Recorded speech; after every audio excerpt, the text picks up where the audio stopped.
रिसौली विधानसभा से जुड़े हुए विकास परियोजनाओं के साथ ही सुल्तानपुर को एक नई पहचान देने वाले इन परियोजनाओं के लोकार्पण और शिलान्यास कार्यक्रम में उपस्थित सुल्तानपुर के मेरे सभी बहनों और भाइयों, मैं सबसे पहले रामायण कालीन स्मृतियों से जुड़ी हुई इस पावन धरा को कोटि कोटि नमन करते हुए आप सभी का अभिनंदन करता हूं और 819 करोड़ रुपए की इन परियोजनाओं के लिए आप सभी को मैं बधाई देता हूं और आप सबके प्रति अपनी शुभकामनाएं भी व्यक्त करता हूं।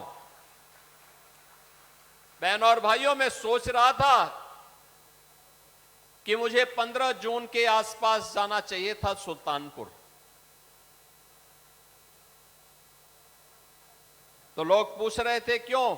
मैंने कहा मैं 15 जून के आसपास चला गया होता, आया होता तो कम से कम तब बारिश पड़ गई होती। आज देखिए मैं आया हूं तो सुबह से ही इंद्र भगवान भी बहुत प्रसन्न है, बहुत प्रसन्न है।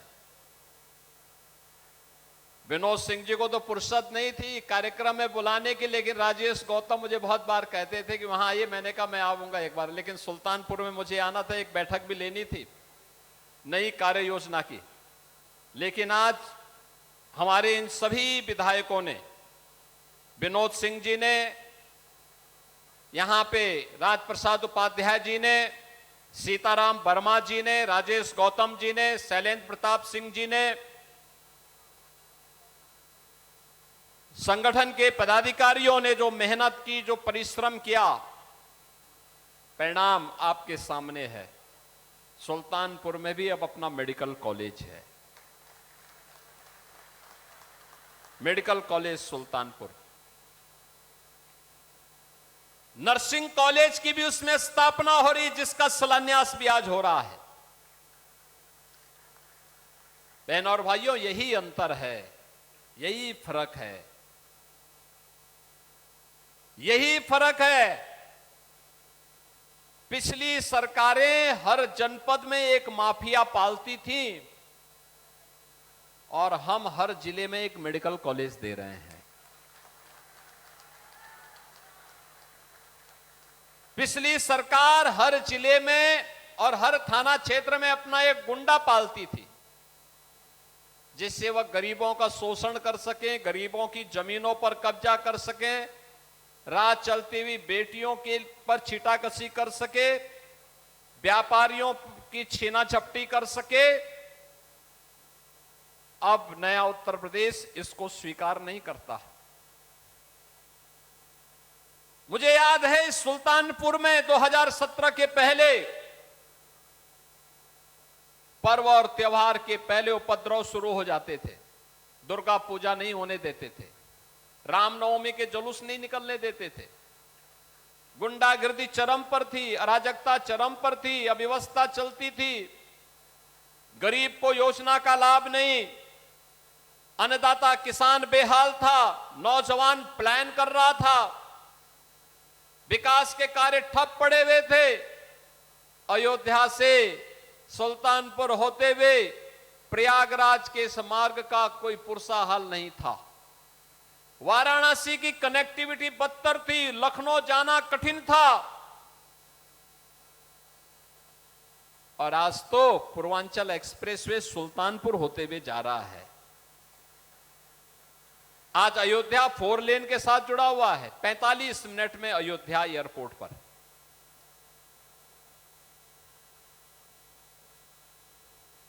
डेढ़ घंटे में लखनऊ, 1.5 घंटे में प्रयागराज, 2 घंटे में वाराणसी। कितनी शानदार कनेक्टिविटी है।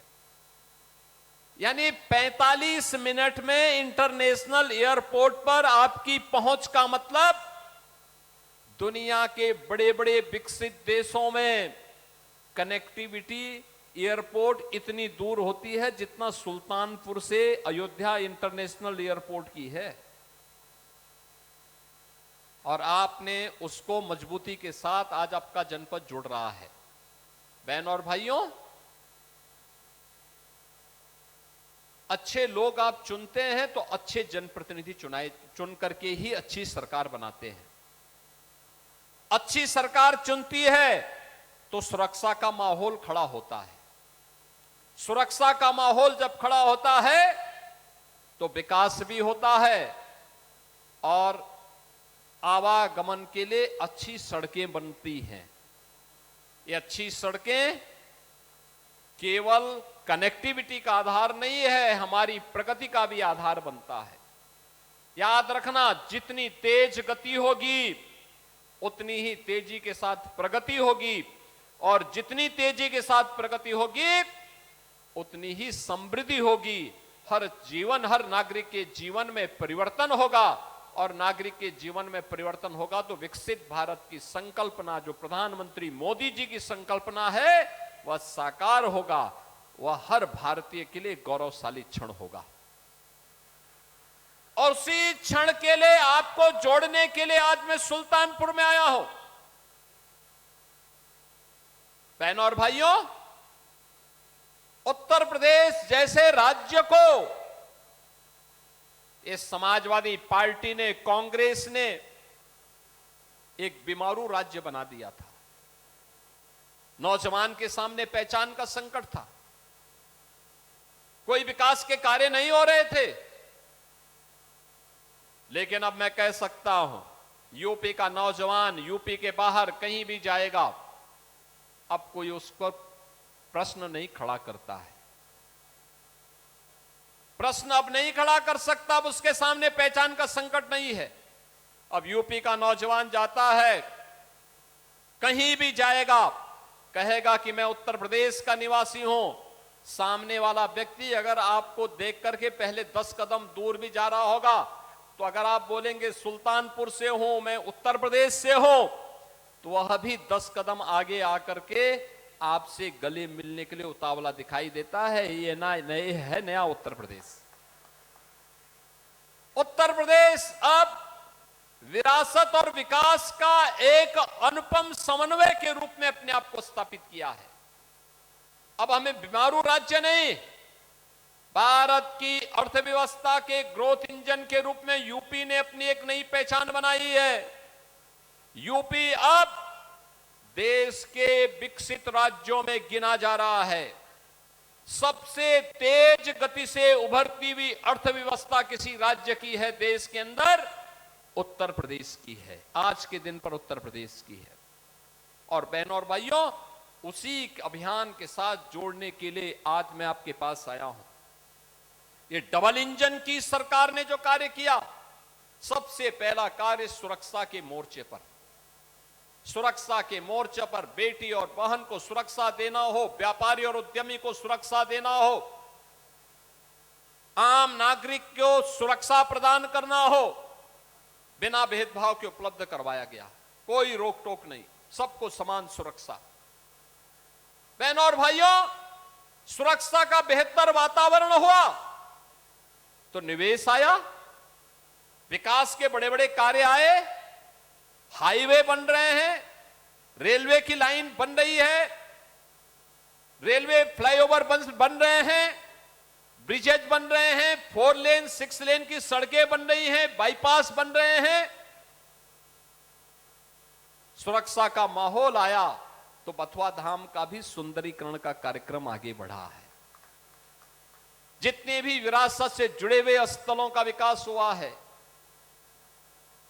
पहले ऐसा नहीं कि पैसा नहीं था, पैसा पहले भी था, लेकिन पहले यही पैसा पहले कब्रिस्तान की बाउंड्री वॉल के निर्माण में खर्च होता था, अब वही पैसा मंदिरों के सुंदरीकरण के कार्य में खर्च हो रहा है। यही अंतर है। यही पैसा था जो आज गरीब के घर में रसोई गैस उपलब्ध करवा रहा है, गरीब को फ्री में राशन दिलाया जा रहा है। वही पैसा है जो उसे आयुष्मान की स्वास्थ्य सुविधा उपलब्ध करवा रहा है या गरीब के पक्के घर बना रहा है। ये पैसा वही है जो पैसा पहले चाचा भतीजे की जोड़ी डकैती डाल करके लूट लेती थी। याद करिए, उत्तर प्रदेश पुलिस में हमने जब गत वर्ष भर्ती की थी 60,244 नौजवानों की, सुल्तानपुर के भी सैकड़ों नौजवान भर्ती हुए थे। उन नौजवानों के चेहरे की चमक को देखो ना, जब उनको नियुक्ति पत्र वितरण किया जा रहा था, मैंने पूछा उन लोगों से कैसा लग रहा है। उन्होंने कहा साहब सपना साकार हो रहा है, विश्वास नहीं होता है कि हमें भी नौकरी मिल जाएगी, क्योंकि पिछली सरकारों ने इतनी गदर मचा रखी थी कि कोई भी ईमानदारी के साथ नियुक्ति नहीं हो पाती थी। लेकिन हमें भी लगता है कि बिना पैसे के अब यूपी में नौकरी पाई जा सकती है। उत्तर प्रदेश के अंदर ऐसे 9 लाख नौजवानों को पिछले 9 वर्ष में सरकारी नौकरी दी गई। उत्तर प्रदेश के परंपरागत उद्यम में 3.25 करोड़ नौजवान कार्य कर रहे हैं। निवेश आया है, इस निवेश के माध्यम से भी सैकड़ों लाखों नौजवानों को नौकरी और रोजगार प्राप्त हुआ है। बहनों और भाइयों, ये तब होता है जब सरकार परिवारवाद से, वंशवाद से, जातिवाद से ऊपर उभर करके गांव के लिए सोचती है, गरीब के लिए सोचती है, वंचित के लिए सोचती है, दलित के लिए सोचती है, विकास परक सोच को आगे बढ़ाने के लिए प्रतिबद्ध होती हुई दिखाई देती है। पिछली सरकारों में यह विजन नहीं था, इसलिए मेडिकल कॉलेज नहीं बन रहा था। मेडिकल कॉलेज की जगह 1 डिस्ट्रिक्ट 1 प्रोडक्ट की जगह, 1 डिस्ट्रिक्ट 1 कुजीन की जगह 1 डिस्ट्रिक्ट 1 माफिया थे, 1 डिस्ट्रिक्ट 1 गुंडा था, 1 थाना 1 गुंडा था, बड़े बड़े गुंडे थे। और लोगों के मन में तो एक हर नागरिक कह उठता था, एक कहावत ही चल पड़ी थी, यानी एक कहावत ही आम हो गई थी कि देख सपाई बिटिया घबराई। बहनों और भाइयों, ये वैसे ही नहीं, ये उत्तर प्रदेश की आम जनमानस की आवाज थी। जहां देखो कोई सार्वजनिक जमीन, कोई समाजवादी पार्टी का गुंडा वहां जाके सपा का झंडा लगा करके जबरन कब्जा कर लेता था। आप आश्चर्य करेंगे, हमारी जब सरकार आई थी, मैंने कहा जिन भी माफियाओं ने सरकारी जमीन पर या गरीब की जमीन पर कब्जा किया है, वे कृपया 24 घंटे के अंदर खाली कर लें, नहीं करेंगे तो हमें खाली करवाना आता है। 64,000 एकड़ लैंड हम लोगों की खाली हुई थी, 64,000 एकड़ की लैंड। उत्तर प्रदेश में लखनऊ में आप जाएंगे, लखनऊ में एयरपोर्ट के पास, एयरपोर्ट लखनऊ एयरपोर्ट के पास 120 एकड़ का एक चेक था। उस चेक पर एक समाजवादी पार्टी से जुड़ा हुआ एक भूमाफिया ने कब्जा कर लिया था और उसने कागजों में भी समाजवादी पार्टी की सरकार की धौंस दिखा करके एंट्री करवा ली थी। सरकार आई, हम लोगों ने जांच प्रारंभ किया, वहां से रेवेन्यू बोर्ड से उसका खारिज हुआ, वो हाई कोर्ट गया, उसके खिलाफ एफआईआर हम लोगों ने लॉन्च करवाया। अगले दिन वो बाप बाप कह करके चिल्ला के आगे आगे, साहब 120 एकड़ लैंड हम सिलेंडर कर दे रहे हैं, बस मुझे बकस दो। बहनों और भाइयों, आज वहां पे यूपी फॉरेंसिक इंस्टीट्यूट बना हुआ है। उत्तर प्रदेश का नौजवान आज वहां पर आर्टिफिशियल इंटेलिजेंस में, ड्रोन टेक्नोलॉजी में, फॉरेंसिक साइंस में, रोबोटिक में, 3D प्रिंटिंग में, वहां पे सर्टिफिकेट, डिप्लोमा और डिग्री के पाठ्यक्रम से अपने आप को स्किलफुल बना रहा है। वहां पे वह सर्टिफिकेट भी ले सकता है, डिप्लोमा ले सकता है, डिग्री ले सकता है। आज ये व्यवस्था यूपी के अंदर इस रूप में हो रही है। और इसलिए बहनों और भाइयों, मैं आप सबसे कहने के लिए आया हूं, पिछली सरकारों में विकास का कोई विजन नहीं था, तो स्वाभाविक रूप से विरासत के प्रति भी उनके मन में कोई श्रद्धा का भाव नहीं था। मुझे तो आश्चर्य होता है, आपने गत दिनों अयोध्या के अंदर देखा होगा, अयोध्या में श्री राम जन्मभूमि में एक घटना घटित हुई। ट्रस्ट ने बड़ी विनम्रता के साथ उत्तर प्रदेश सरकार को लिखा कि ट्रस्ट में ऐसी घटना घटित हुई है, समाचार पत्रों में मीडिया के माध्यम से कुछ चीजें, कतिपय चीजें सामने आ रही हैं। अगर हम सफाई देंगे तो हो सकता है लोगों को विश्वास न हो, और हम चाहते हैं कि उत्तर प्रदेश सरकार एक हाई लेवल की एसआईटी गठित करे और उस एसआईटी के माध्यम से सच्चाई समाज के सामने आनी चाहिए। क्योंकि जो भी काम अयोध्या में हुआ है, मंदिर से संबंधित काम हुआ है, बाहर का इंफ्रास्ट्रक्चर उत्तर प्रदेश सरकार ने बनाया है, लेकिन मंदिर परिसर का काम वह जनता जनार्दन के पैसे से बना है, और इसकी जांच अगर एक स्वतंत्र एसआईटी से आप करवा देते तो अच्छा होता। हमने तत्काल एक एसआईटी गठित की। बहनों और भाइयों, एसआईटी जब तक गठित नहीं हो रही थी तब तक समाजवादी पार्टी, कांग्रेस और अन्य सेकुलर दल कहते थे कि एसआईटी गठित होनी चाहिए। हमने गठित कर दी, फिर उन्होंने दूसरी डिमांड करनी शुरू कर दी, और उसके बाद पिछले 1 महीने से हम सबके पावन धाम अयोध्या को बदनाम करने के लिए समाजवादी पार्टी और कांग्रेस ने कैसे मुहिम चला रखी है, कैसे मुहिम चला रखी है। एसआईटी की प्रारंभिक रिपोर्ट आई, ट्रस्ट ने उस पर कार्रवाई करवाई,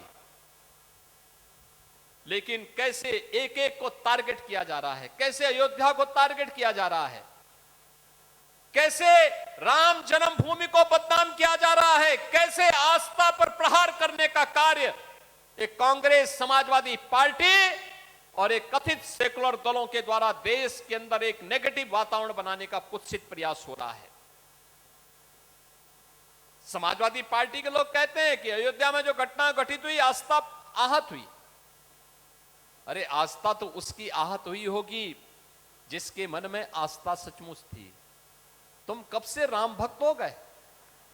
अरे राम द्रोही जैसा आचरण जिन लोगों का रहा हो, जिन्होंने राम भक्तों पर लाठियां और गोलियां चलाई हो, जिन्होंने श्री राम के अस्तित्व पर ही प्रश्न खड़े किए हो, ये कौन सी आस्था की बात करते हैं?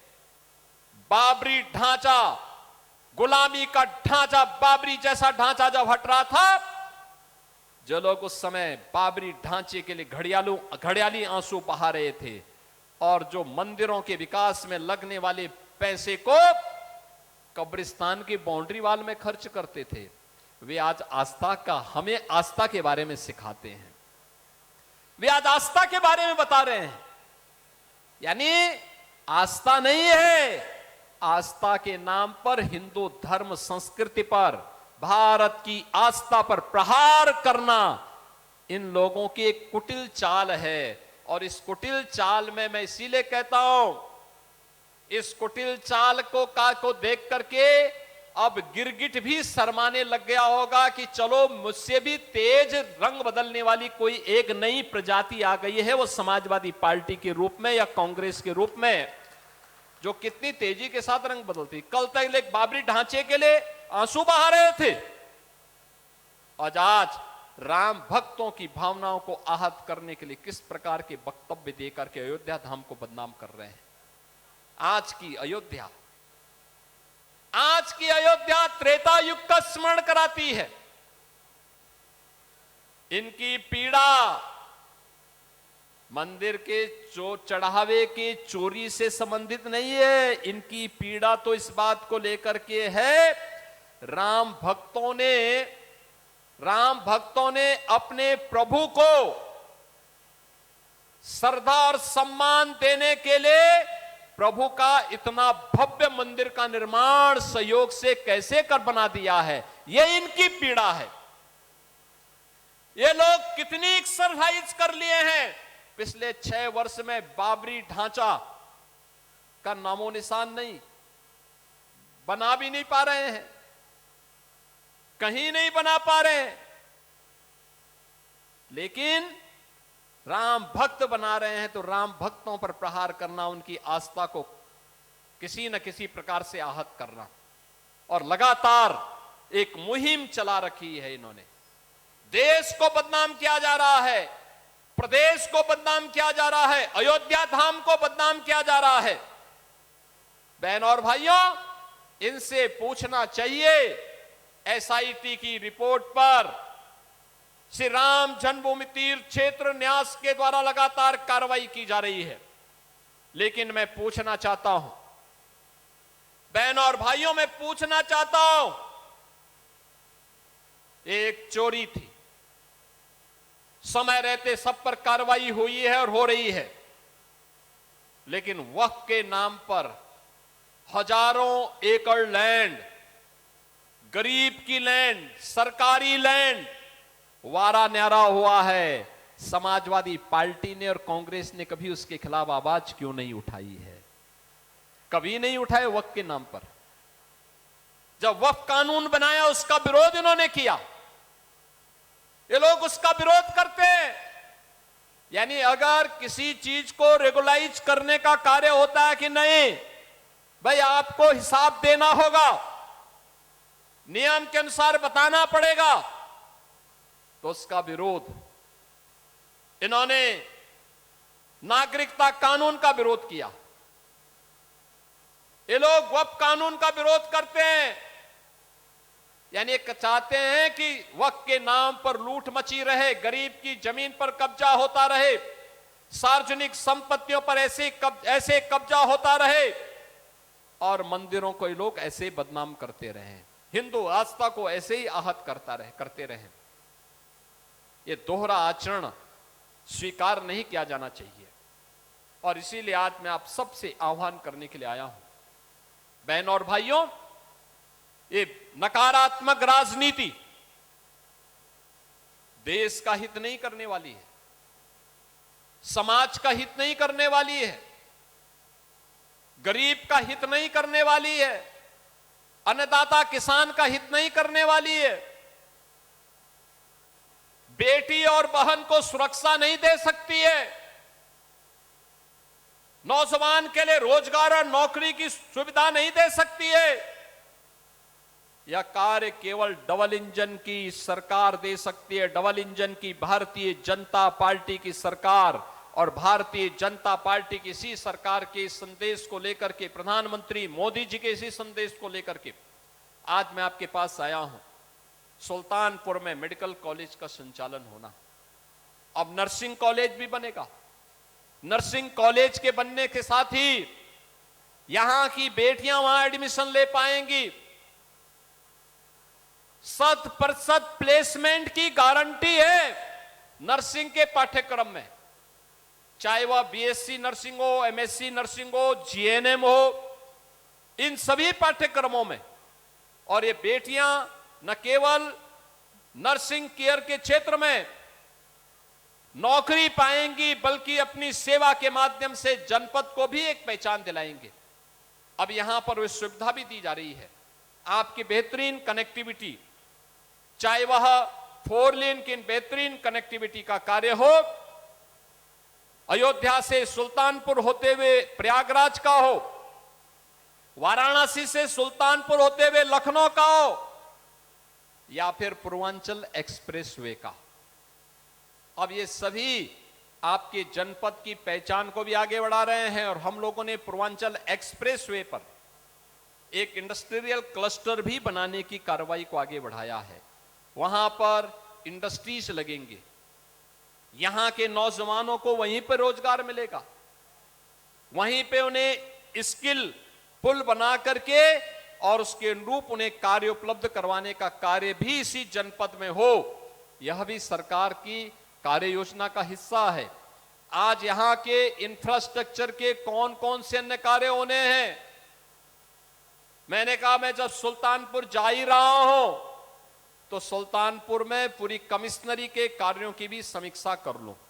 और बहनों और भाइयों, मुझे बताते हुए प्रसन्नता है कि यहां के सभी हमारे चारों जनप्रतिनिधियों ने, विधान परिषद के माननीय सदस्य ने अपने प्रस्ताव बेहतरीन तरीके से प्रस्तुत भी किए और उसकी पूरी कार्य योजना बनाकर के प्रस्तुत की है। आने वाले समय में और भी विकास के कार्य तेजी के साथ इस जनपद में होंगे। हमारे प्रभारी मंत्री स्वयं युवा कल्याण विभाग और खेल विभाग के मंत्री हैं, ग्रामीण स्टेडियम के निर्माण का कार्य हो या स्टेडियम के निर्माण का कार्य, उनके स्तर पर स्पोर्ट्स के क्षेत्र में की जाने वाले कार्य तेजी के साथ यूपी के नौजवानों के लिए एक पहचान का एक प्लेटफॉर्म बन गया है। अब तो हम यूपी में खेल प्रतिभाओं को सम्मान दे रहे हैं, सरकारी नौकरी दे रहे हैं, उन्हें हर स्तर पर आगे बढ़ाने का कार्य कर रहे हैं। ललित उपाध्याय ओलंपिक में मेडल जीते, राजकुमार पाल ओलंपिक में यूपी के लिए मेडल जीते, मैंने उनको डायरेक्ट डिप्टी एसपी बना दिया, डायरेक्ट डिप्टी एसपी बने हैं दोनों नौजवान। अगर नौजवान ओलंपिक में, एशियाड में या कॉमनवेल्थ गेम्स में मेडल जीतते हैं देश के लिए, यूपी गवर्नमेंट नौकरी देती है। वर्ल्ड चैंपियनशिप में या नेशनल गेम्स में वह मेडल जीतता है, उत्तर प्रदेश सरकार उन्हें विशेष भर्ती प्रक्रिया के माध्यम से सर्विस देती है। और ये जो इंफ्रास्ट्रक्चर तैयार हो रहा है खेल के लिए भी, इंडोर स्टेडियम, ग्रामीण स्टेडियम, खेल के मैदान, स्टेडियम का निर्माण, यह उन प्रतिभाओं के लिए एक प्लेटफॉर्म होगा, युवा शक्ति और उसकी प्रतिभा को आगे बढ़ाने का एक अवसर